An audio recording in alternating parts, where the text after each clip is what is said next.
Good morning everyone. तो जो परसों पढ़ाया था वो नॉन फाइनाइट था और हम जो पढ़ रहे हैं वो क्या पढ़ रहे हैं? Verb advance. क्या आप लोगों को मेरी आवाज आ रही है? यस सर आ रही है। Yes sir. ओके।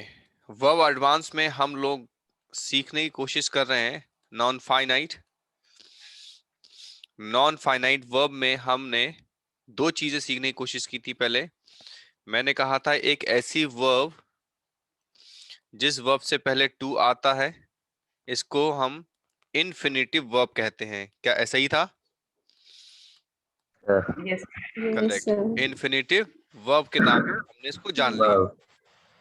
करेक्ट। फिर मैंने एक और आपको बताने की कोशिश की। मैंने कहा ऐसा भी होता है कि वर्ब होती है लेकिन उससे पहले यहाँ पर ये जो लगा है टू, ये कभी कभी हम टू नहीं लगाते हैं। नहीं लगा।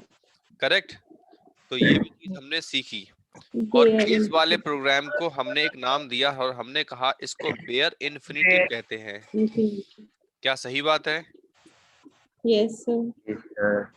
सर। अब आज जो मैं आपको बताऊंगा कि भाई ये बताना चाहता हूं कि ये जो वर्ब इन्फिनिटिव है या फिर बेयर इन्फिनिटिव है, इनफैक्ट इनका फंक्शन क्या है।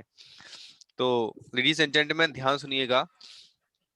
अब मैं जो बताने लग पड़ा हूं बात वो ये है कि इन दोनों का ही फंक्शन किसी भी हालत में वर्ब नहीं होता।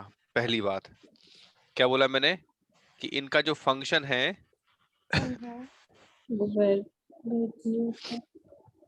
इनका जो फंक्शन है वो वर्ब नहीं होता है। तो क्या होता है? तो इनका जो फंक्शन होता है, इन दोनों का ही जो फंक्शन होता है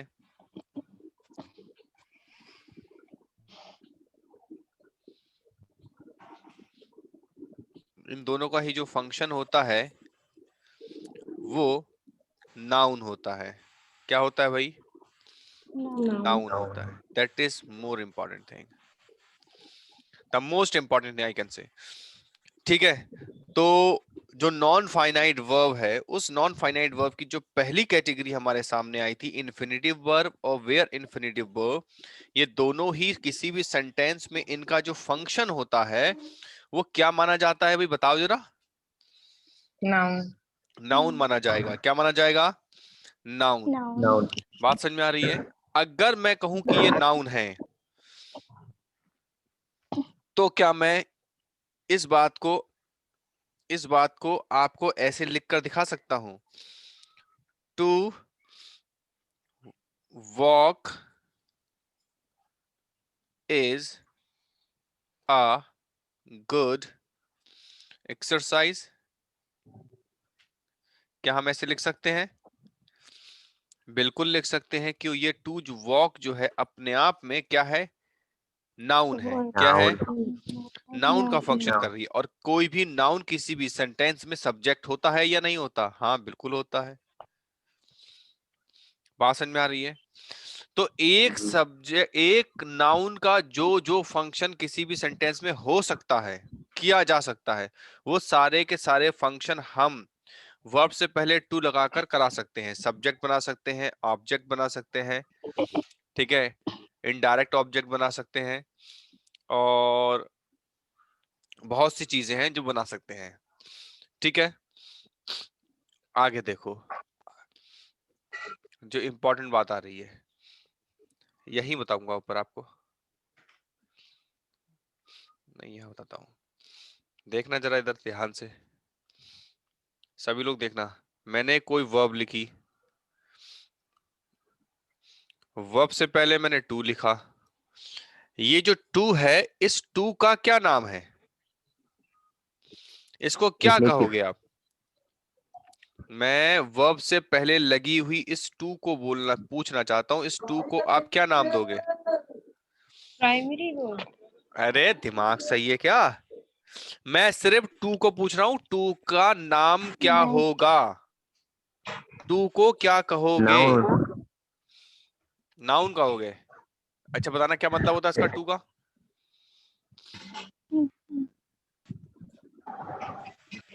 हाँ, कोई है? इस जंगल में, जो हमारी सुरक्षा करे?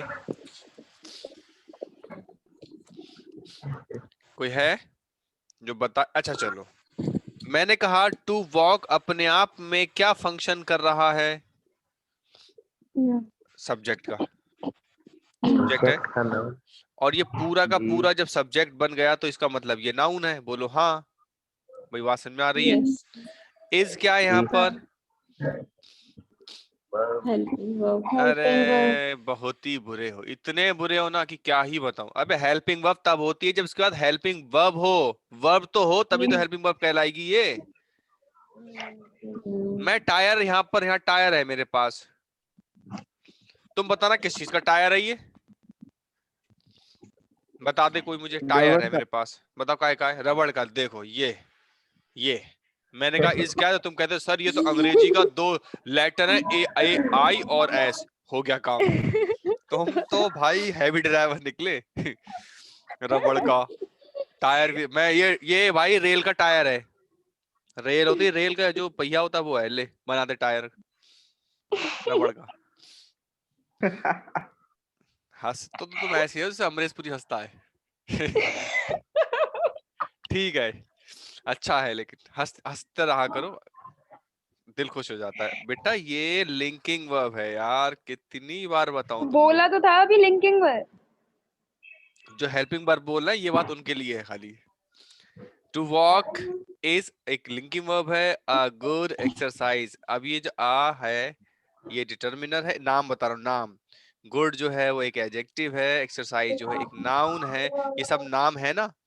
ऐसे ही मैं आपसे पूछ रहा हूँ, ये जो टू है यहाँ पर वर्ब से पहले, ये जो टू है इसका क्या नाम है? देखो नाम इसका है पार्टिकल। क्या नाम बोलोगे? एक बार बोल के दिखाओ, बड़ा मजा आएगा आपको। पार्टिकल। Particle. हाँ पार्टिकल। हाँ। अब ये पार्टिकल है, इस बात को आप सिर्फ याद रखना है अभी आपको फिलहाल। ठीक है, इतनी बात याद रख सकते हो? पार्टिकल है। ये स्पेसिफिकली वर्ब के पहले जो टू है उसका नाम है पार्टिकल, या हाँ फिर बिल्कुल ऐसे ही बिल्कुल बोल बिल्कुल सकते बिल्कुल बिल्कुल, वर्ब से पहले जो टू लगा है ये टू का नाम ही पार्टिकल है। मैं कहता हूँ अगर पार्टिकल के बाद वर्ब आती है तो दोनों मिलकर इन्फिनिटिव वर्ब बनाते हैं। समझ में आई बात? Particle Yes, sir. Plus verb is equal to infinitive verb. Infinitive verb. Infinitive verb. इतनी बात समझ में आई? अब क्योंकि मैं इसलिए ये बता रहा हूं कि थोड़ी देर के बाद आपको ये टू जो पार्टिकल है ये पार्टिकल नहीं होगा, कुछ और बन जाएगा। इसलिए ध्यान से देखिए बात को और समझिए। चलो आओ, कल मैंने आपको 3-4 रूल बताए थे। एक बताया था बेटा आओ और टू इसके बाद मत लगाओ, याद है सबको? Yes sir. Yes, sir. हाँ बहुत ही बढ़िया। और उसके अलावा मैंने कहा था would, had better, would rather, rather than, sooner than, याद आया कुछ? Yes. वो पढ़ाया था। Yes Yes. सर। मैंने कहा इनके बाद भी बेयर इन्फिनिटिव आती है, बोलो हाँ या ना? Yes. यस आ जाओ, अब मैं तुम्हें कुछ और एक फार्मूला दिखाता हूँ और ये लहराता हुआ आया आपके सामने। देखो भाई, ये कॉन्ट्रैप्शन है आपके लिए सामने, ताकि आप और ज्यादा समझें। मेरे साथ बोलोगे, बोलो। कॉन्ट्रैप्शन का मतलब हिंदी में, हमारे यहाँ बरेली या हिंदुस्तान में कहते हैं जुगाड़। ये जो फार्मूला होता है वो एक तरीके से जुगाड़ है। ये एक जो मैं बता रहा हूँ ये कॉन्ट्रैप्शन है, ठीक है? युक्ति बोलते हैं, डिवाइस। बोलो कॉन्ट्रैप्शन। Contraption, contraption. हाँ, तो HB की पेंसिल से, बोलो HB की H. पेंसिल से Pencil. जब हमने LMNO लिखा तो BSF वाले WHO के यहाँ चले गए। बोलो भैया, ऐसे बोल के दिखाओ, अच्छा लगेगा। बोलो HB की पेंसिल से जब HB की हमने pencil LMNO से लिखा तो BSF वाले WHO के यहाँ चले गए और कहा भैया इन वर्ड्स के बाद कभी भी टू मत लगा दियो। क्या कहा कि टू मत लगा. नहीं लगाने का, धोखे से भी नहीं लगाने का। आओ इन वर्ड्स को देखते हैं पहले, फिर मैं पूरी बात समझाऊंगा आपको। H का मतलब यहाँ पर हियर है और B का मतलब यहाँ पर बिड है। L मतलब लेट और M का मतलब मेक, N का मतलब नोटिस और ओ का मतलब ऑब्जर्व, और बी का मतलब बिहोल्ड, और सी का मतलब सी, मतलब एस का मतलब सी, और एफ का मतलब यहाँ फील से है, और डब्ल्यू का मतलब यहाँ पर वॉच से है, एच का मतलब यहाँ पर हेल्प से है, और ओ का मतलब यहाँ पर ओवर हियर से है। बात क्लियर हो गई? अब सुनो ध्यान से और अच्छी बात। ये जो आपने फार्मूला लिखा है यहाँ पर, कॉन्ट्रैप्शन जो आपके सामने है कि एचबी की पेंसिल से जब हमने LMNO लिखा तो BSF वाले WHO के यहाँ चले गए और कहा भैया इनके बाद तुमने 2 नहीं लगाना। कब नहीं लगाना और क्या नहीं करना जरा समझो। इन सभी ये सारी की सारी वर्ब्स हैं। पहली बात तो याद रखो क्या है, ये सारी की सारी वर्ब हैं। ये जो जितने वर्ड्स लिखे हैं ये सब के सब क्या है, वर्ब हैं। और ये एक ऐसे वर्ब हैं, ये ऐसे वर्ब हैं, इनको बहुत ध्यान से देखोगे तो आपको लगेगा यार ये तो फाइनाइट वर्ब लग रही हैं, यानी मेन वर्ब लग रही हैं। इनको मेन वर्ब की तरह यूज करना है, यानी कि सबसे पहले आपको लिखना है सब्जेक्ट, ठीक है। फिर यहां पर मैं ये HB की पेंसिल, इसको मैं एक नाम देता हूं, ये पूरे को एक नाम देता हूं, इसको कहता हूं फार्मूला, ठीक है। क्या नाम दे दिया मैंने इसको? मैंने कहा फार्मूला। तो फार्मूले के लिए मैं यहाँ पर F बना देता हूँ। क्या बना देता हूँ? F, ठीक है, याद रखना। तो फार्मूले के लिए मैं F बनाऊंगा। तो सबसे पहले आपको क्या लिखना है? सब्जेक्ट, और सब्जेक्ट के बाद क्या लिखना है आपको? सब्जेक्ट के बाद इनमें से फार्मूला में से भी कोई भी एक वर्ड आ जाए, कोई भी एक वर्ब आ जाए तो वो वर्ब लिखो। उसके बाद आपको लिखना है ऑब्जेक्ट, और फिर उसके बाद भी लिखना है एक और ऑब्जेक्ट। वाह क्या सर जी, क्या कह दिया आपने, दो दो ऑब्जेक्ट। देखो मेरी बात को ध्यान सुनना, ठीक है। ऑब्जेक्ट होते हैं दो, एक होता है डायरेक्ट ऑब्जेक्ट और एक होता है, कमान बोलो, इनडायरेक्ट ऑब्जेक्ट। ऑब्जेक्ट चाहे डायरेक्ट हो चाहे इनडायरेक्ट ऑब्जेक्ट हो, ये इनडायरेक्ट दो ही चीजें होती हैं, या तो नाउन होगा या फिर प्रोनाउन होगा, या तो नाउन होगा या फिर, प्रोनाउन का। भाई ऑब्जेक्ट चाहे डायरेक्ट ऑब्जेक्ट हो चाहे इनडायरेक्ट ऑब्जेक्ट हो, इनमें आने वाले जो वर्ड्स होते हैं वो या तो नाउन होंगे या फिर प्रोनाउन होंगे। इतनी बात क्लियर हो रही है आपको? ठीक है। Yes sir. तो देखो ही हियर, ठीक है, मान लो ही हियर्स, वह सुनता है, तो पूछो क्या सुनता है और किसको सुनता है। तो क्या सुनेगा और किसको सुनेगा, यही बात है सब में, ठीक है। तो जैसे मान लो मैं एक सेंटेंस लिख रहा हूं, मैंने सेंटेंस लिखा आई मेड, मेड मतलब यहां पर made, I made the student, ठीक है, I made the student to write an essay. इस सेंटेंस को पढ़ो। मैंने ये जो मेड लिखा है देखो ध्यान से, ये मेड जो है वो ये वाला है, ठीक है। तो ये कहां पर आ गया? सब्जेक्ट के तुरंत बाद। इनमें से कोई वर्ड सब्जेक्ट के तुरंत बाद आएगा तो आई मेड। उसके बाद क्या लिखा? उसके बाद आएगा प्रोनाउन, मतलब नाउन आ गया, ये वाला ऑब्जेक्ट। उसके बाद एक ऑब्जेक्ट और आ गया, और आ गया ये ऑब्जेक्ट। तो मेरा मतलब ये है कि जब आप HB की पेंसिल से LMNO वाला फॉर्मूला लिखोगे तो उसके बाद कोई भी दूसरी वर्ब दिखाई देगी, दिख गई, ये रही। तो इस वर्ब को आपको किस में लिखना है? अरे बेयर इन्फिनिटिव में, ये टू नहीं लगा सकते, टू नहीं लगा सकते, समझ में आ गई बात? Yes sir. हाँ एक बार किस, फिर से। एक बार फिर से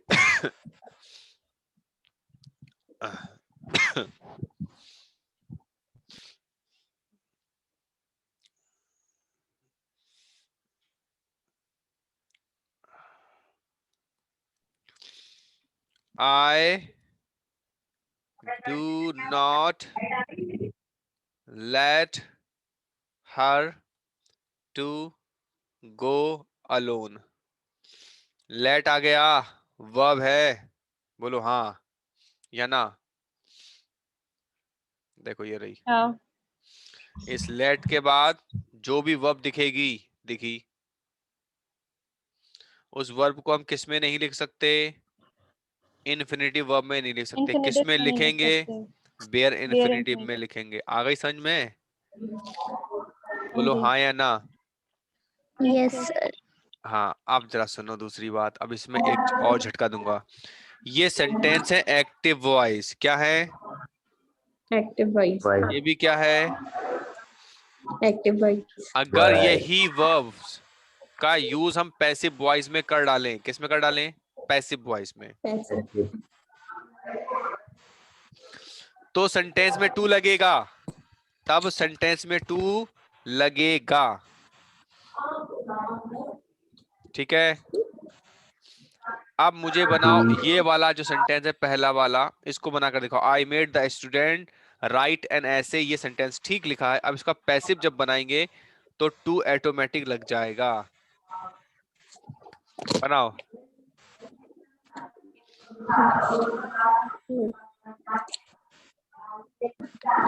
The student was made to write an essay by me. हाँ, दी, बोलो बोलो फिर से बोलो। दी स्टूडेंट, या स्टूडेंट्स लिखो यार, एस एस लगाओ। द स्टूडेंट्स वर, Made हाँ, to write an essay by me. The students were made to Write write an an essay essay by by me. me. अब यहाँ पर टू लगेगा, याद रखिएगा। अब यहाँ पर टू लगेगा और ये ठीक है। जब ये वाली वर्ब्स एक्टिव वॉइस में होंगी तब टू नहीं लगेगा। ठीक। जब यही वाली वर्ब पैसिव वॉइस में होंगी तो टू, तब टू लगेगा। ठीक है। किसी को कोई दिक्कत यहां तक समझने में? ठीक है, नेक्स्ट करते हैं हम। ये पॉइंट यहाँ खत्म होता है। बातें तो बहुत हैं बताने को, लेकिन अभी और बातें आपको बताता हूं। चलो।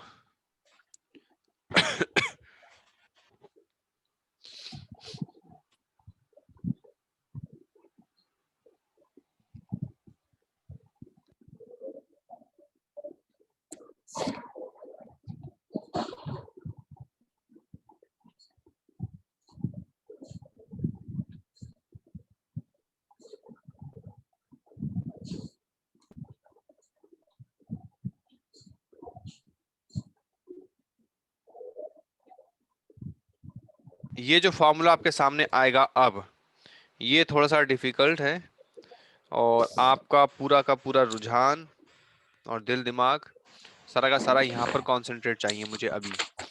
ठीक है। फॉर्मूला कुछ खतरनाक है। तो देखो, दादा भी हैं इसमें। जब दादा हैं तो कौन आएंगी? दादी भी होंगी। और इनके पास कुछ ही चीज बची है और वो है चिड़िया। चिड़िया और स्पैरो। तो दादा दादी फ्यू स्पैरो, यानी दादा दादी के पास फ्यू स्पैरो। ठीक है। दादा दादी एज फ्यू स्पैरो, इसको याद रख लेना ऐसे ही। अब ये जो, हाँ, अरे कुछ नहीं, ऐसे ही याद कर लो, कॉन्ट्रैप्शन है भाई। अगर मैंने वर्ड्स लिखना शुरू कर दिया ना ऐसे ही, तो तुम बेहोश होकर भाग जाओ, कहो सर हमसे ना हो पाएगा, हम जा रहे हैं घर। इसीलिए मैंने आपको ये लाइन दी है। इस लाइन की वजह से कम कुछ वर्ड तो याद रख पाओगे, वरना सब मिक्सअप हो जाएगा, कहोगे सर कहाँ कितनी बातें पढ़ा दी आपने। इससे कम मैं एक बार में हिट तो कर पाऊंगा आपको बाद में। क्या मैंने तुम्हें पढ़ाया था एचबी वाली पेंसिल वाला, याद है कुछ वर्ड? बोले हाँ सर याद है वो बात। देखो जरा उसमें जाकर ये वाला वर्ड लिखा है या नहीं लिखा है? बोले हाँ सर लिखा है। तो उसके बाद तो मैंने कहा था कि बेयर इन्फिनिटिव आता है। याद आ जाएगा ना एक बार में।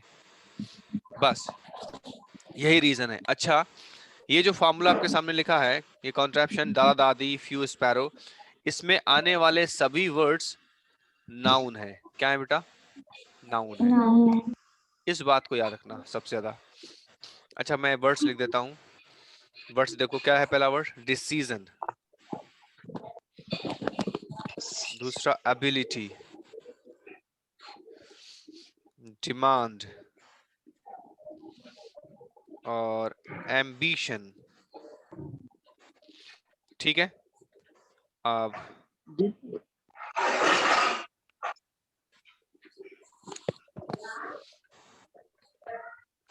डिटरमिनेशन, एंजाइटी,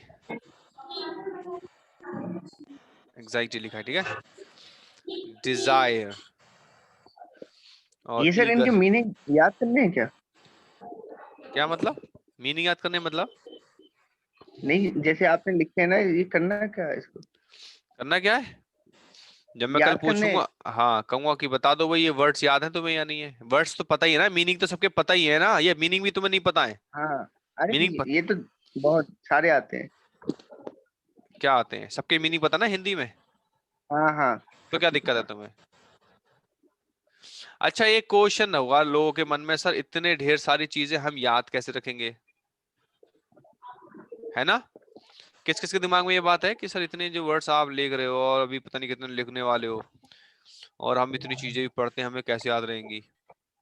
रिवीजन से। तो भाई ऐसे ही याद रहेंगी जैसे कि तुम्हें अपने चचेरे भाई, ममेरे भाई बहन, पड़ोसी दोस्त, है ना, कॉलेज के टाइम के दोस्त, स्कूल के टाइम के जो दोस्तों के सबके नाम याद ना, ऐसे ही याद रहेंगे। कब याद रहेंगे? जब इनसे आप दोस्ती बनाओगे, इनके साथ रहोगे। एक दिन में कोई चीज याद नहीं होती है। रिवीजन भाई, रिवीजन। चूंकि अब सारे वर्ड्स आपके सामने आ गए, दादा दादी फ्यू स्पैरो, और ये सारे के सारे हैं नाउन। क्या है भाई? नाउन। तो नाउन का मतलब कि ये नाउन है, और जब नाउन है तो इसका मतलब ये नाउन की तरह से ही फंक्शन करेंगे किसी सेंटेंस में। तो जब चीजें नाउन होती है तो वो सेंटेंस सब्जेक्ट होती हैं या फिर ऑब्जेक्ट होती हैं। बोलो हाँ या ना? तो कोई मुझे बताएगा कि इसको कैसे यूज कर सकते हैं, कैसे बनाएंगे सेंटेंस में? देखो, दो बातें समझो। इन सभी से पहले, ये जो वर्ड्स लिखे हैं इन सभी से पहले आप एक काम करो, इन सभी से पहले आप एक काम करो, पॉजिटिव एडजेक्टिव केस लगा दो। पॉजिटिव एडजेक्टिव केस लगा दो। क्या लगा दो बोला मैंने, बताना? Positive adjective case. हाँ, यानी कि ये जो वर्ड्स हैं ये नाउन है, तो नाउन से पहले अगर हम पॉजिटिव केस लगा देते हैं नाउन का या प्रोनाउन का, जैसे मैं लिखा राम्स, पढ़ के देखो, Ram's decision, Ram's ability, Ram's demand, Ram's ambition, Ram's determination, Ram's anxiety, Ram's desire, Ram's eagerness. आ रहा है समझ में? अगर मैं यहीं पर ये इसको क्या बोला मैंने? नाउन का पॉजिटिव केस है ये। अब मैं इसको ही प्रोनाउन पॉजिटिव बनाऊंगा तो मैं हिज लिख सकता हूँ। अब इसके अलावा जो चाहो लिख लो, हिज लिख लो, हर लिख लो, देयर लिख लो, माई लिख लो, योर लिख लो। हिम ठीक है, लिखो। तो ये एक क्या बन गया है? एक ये कॉम्बिनेशन बन गया कि सर ऐसे करके इन दोनों वर्ड को हम जोड़कर बना सकते हैं। तो देखो, तो हम पहले क्या करेंगे, मैं आपको ट्रिक बता रहा हूँ, राइटिंग की ट्रिक बता रहा हूँ, और एग्जाम में इसको देखने का नजरिया भी बता रहा हूँ। समझ लो, आप कॉम्पैक्ट क्लास में बैठे हुए, एकदम कॉम्पैक्ट क्लास में, मतलब जवाब ही नहीं है। जो चीज मैं आपको बता रहा हूँ इसका कोई भी तोड़ नहीं है, ये समझ लो अच्छे से। काफी गहरी चीजें हैं आपके सामने जो आ रही हैं। अब देखो, मैंने लिखा हिज एबिलिटी, आ गया, हिज एबिलिटी लिख दिया। अब इसके तुरंत बाद आपको हिज एबिलिटी फॉर व्हाट, ये क्वेश्चन रहेगा आपको हर बार। आप यहां पर कोई भी प्रोनाउन लिख लो, यहां पहले ये लिख लो, है ना, और ये लिख लो। आप इसके बाद इनमें से कोई भी वर्ड जब जोड़ोगे तो पूछोगे फॉर व्हाट। क्या पूछोगे क्वेश्चन? फिर से बोलो, क्या पूछोगे क्वेश्चन? फॉर व्हाट का मतलब होगा किस, क्या। इसका जो आंसर आएगा ना, वो जो आंसर आएगा फॉर व्हाट का जो आंसर है, हिज एबिलिटी, मैं यहां पर लिखूंगा फॉर व्हाट। तो इसका आंसर जब आपको मिलेगा ना, यकीन मानना ऑटोमेटिकली, अब हमारे पास 10 मिनट बचे हैं, और फॉर व्हाट इसके बाद जो भी जवाब आएगा वो ऑटोमेटिकली जब जो जवाब आएगा वो ऑटोमेटिकली इन्फिनिटिव वर्ब होगी।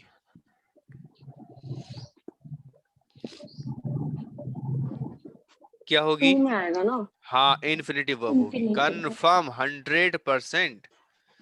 और ऐसा नहीं करा तो होगा काम खराब। तो क्या अभी जैसे क्या बोला आपने? फॉर व्हाट से क्वेश्चन पूछना है हर एक बात के लिए। हाँ, जैसे हिज उसके बाद एबिलिटी, उसके बाद इन्फिनिटिव His वर्ब आएगी। ability to write. हाँ, his ability infinitive verb to, आएगी। आएगी ही अच्छा आएगी, अच्छा। लिख दिया ना, आएगी। ये लो ग्रीन पेन से जैसे मैं इसको मार्क कर his देता हूँ। ability to dance. Yes, his ability to dance, his your your your desire to laugh, है ना? हाँ, वो गैम्बो खुश हुआ। समझ में आ रहा है?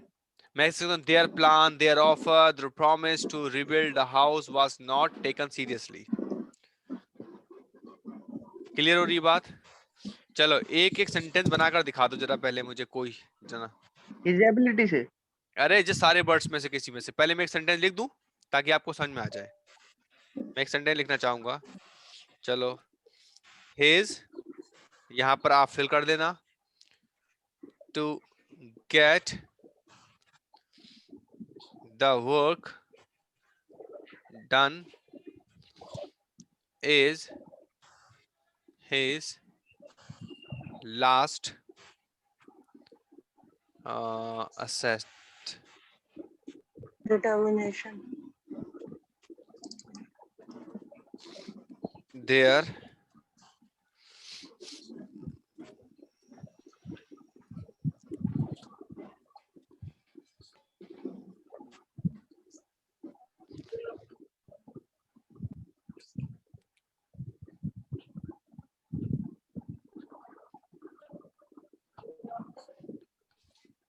ability. कुछ भी लिखो, क्या फर्क पड़ता है यार? कुछ भी लिख सकते हैं। हाँ, तुम यहाँ पे हाथी घोड़ा सब लिख दो, क्या दिक्कत है? अरे भाई वो ही तो लिखोगे जो यहाँ पर सेट बैठेगा एकदम। Anxiety. हाँ, एंग्जाइटी। अब देखो पहले दो बातें समझो यहाँ पर, और ध्यान से देखो। यहाँ से लेकर यहाँ तक और ऊपर वाले में यहाँ से लेकर यहाँ तक, ये सब्जेक्ट है। देख लो क्या है, सब्जेक्ट है। जहां पर ये शुरू हो रहा है ये बताता है कि मैं वर्ब हूं। तो यानी कि या तो मैं इसको सब्जेक्ट में यूज करूं या फिर मैं ऑब्जेक्ट में यूज करूं। His last assets is his to get the work done, ऐसे भी बोल सकता हूं, ठीक है, वैसे भी बोल सकता हूं, कोई दिक्कत नहीं है। हाँ बताओ, अब यहाँ बीच में बताओ क्या क्या लगा सकते हो? थोड़ा छोटा कर दिखा दूं? आजा भाई, थोड़ा नीचे हो जा भाई, इनको दिखाओ। बताओ क्या लगाओगे यहाँ? Determination. His determination, और बताओ? Ability. His ability और Wish. Effort. wish। समझ में आ रही है बात? अब हमने करा क्या है कि इन नाउन्स के बाद हमने यहाँ पर लिख देता हूँ, ये सारे वर्ड्स नाउन है और इनके तुरंत बाद यहाँ, ठीक है, इनके तुरंत बाद आपने क्या लिखना है? डायरेक्ट इन्फिनिटिव वर्ब, यानी कि इन्फिनिटिव वर्ब। इन्फिनिटिव वर्ब समझ में आ गया? कैसे कहते हैं? जिसके पहले एक वर्ब होती है और वर्ब से पहले क्या लगा होता है? है To. To at to. अबे टू नहीं, नाम बताया था, पार्टिकल। क्या बोला था मैंने? Particle. हाँ, यो हनी सिंह। ऐसा मैं क्यों बोल रहा हूँ, जाते जाते मैं आपको इसके बारे में बताना चाहूंगा, ठीक है?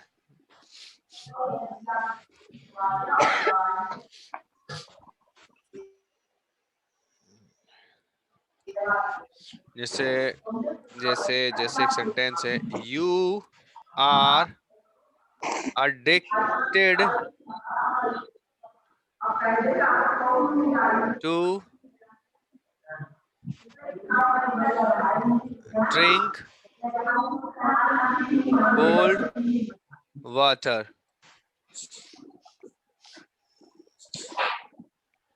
ठीक है, या फिर यू आर अडिक्टेड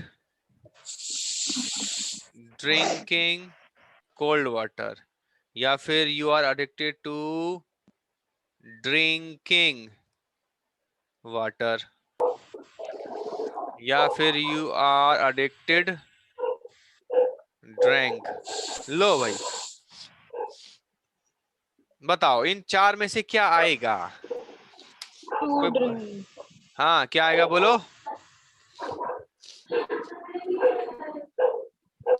जल्दी बताओ, जल्दी से कोई बताएगा क्या आएगा? To drinking, to drink, to drinking, to drink आएगा, टू ड्रिंक आएगा सर। या फिर ड्रिंकिंग आएगा? ना टू ड्रिंक ड्रिंक। आएगा। टू ड्रिंक आएगा। अच्छा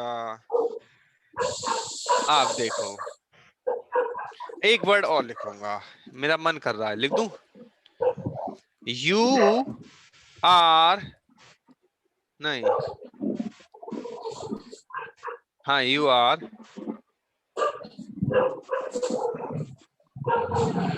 listening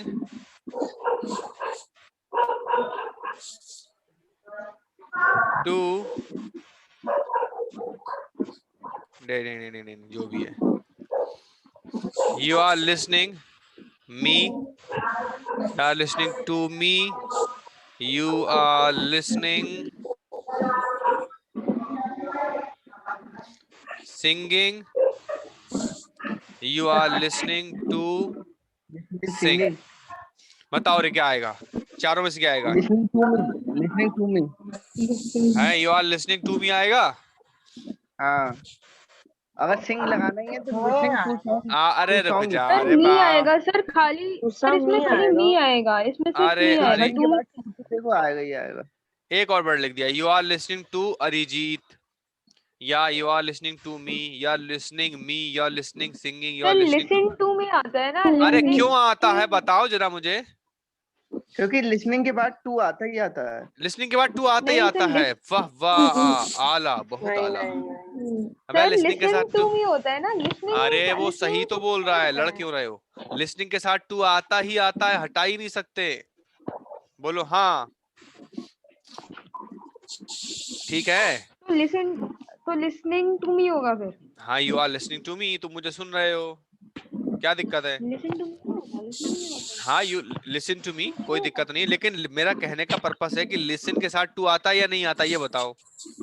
यस हाँ आता है। हाँ आता अब है मैं वो। आपको बता रही, यही तो बता रही, देखो ये अडिक्टेड के साथ टू आता है, क्या आता है? टू। अब मुझे बताओ अडिक्टेड के साथ टू आया कि ड्रिंक से पहले टू आया? कम ऑन जल्दी से, लास्ट टाइम है हमारे पास, ड्रिंक से टाइम पहले। हाँ रे बताओ, जल्दी बताओ। ड्रिंक से पहले। ड्रिंक से पहले टू आया है क्या लिसनिंग के बाद टू आया? ड्रिंक से पहले। अच्छा अगर ये ड्रिंक से पहले टू आया तो उसका क्या नाम दोगे? पार्टिकल। और अगर अडिक्टेड के बाद टू आता तो उसका क्या नाम दोगे? है। तो मेहरबानों कदरदानों ध्यान से सुनिए ये बात अब हम बताएंगे आपको जब नेक्स्ट क्लास होगी तब। और ये द मोस्ट इम्पोर्टेंट थिंग है कि इसमें क्या आएगा, ठीक है? ये आपका होमवर्क है, ये वाला भी और ये वाला भी, ठीक है? सही करके लाओगे। और आज के लिए इतना ही, लेकिन ये बात बहुत इम्पोर्टेंट है। छोड़ देते हैं। अरे ये तो छोड़ना ही पड़ेगा। तो ड्रिंक से start मत पहले कराया टू आया करिए। तो ये क्या है, और अडिक्टेड के बाद अगर टू आया तो ये क्या कहेंगे, और अगर अडिक्टेड के बाद टू मान रहे हैं तो यहाँ पर ऑप्शन क्या आएगा? ऐसे मुझे ड्रिंक ये से लगता है यू आर एडिक्टेड सेंटेंस जैसे पूरा हो रहा है, उसके बाद हाँ। जब टू ड्रिंक बाद में लगा तो एडिक्टेड के बाद नहीं आया है, ड्रिंक से पहले आया। अच्छा ऐसे तो मैं कह सकता हूँ यहाँ सर मी से पहले टू लग रहा है मुझे, लिसन के बाद टू नहीं आता, ये भी तो मैं बोल सकता हूँ। कोई थप्पड़ मारे खींच के दांतों से पूछ लूं पहले, मी से पहले टू लगाएगा, थू नहीं होगा। अबे एडिक्टेड के साथ टू लगता है, ये फिक्स्ड प्रेपोजिशन है। क्या है? फिक्स्ड प्रेपोजिशन है। एडिक्टेड के साथ टू आता ही आता है, ठीक है? इतनी बात समझ में आ गई?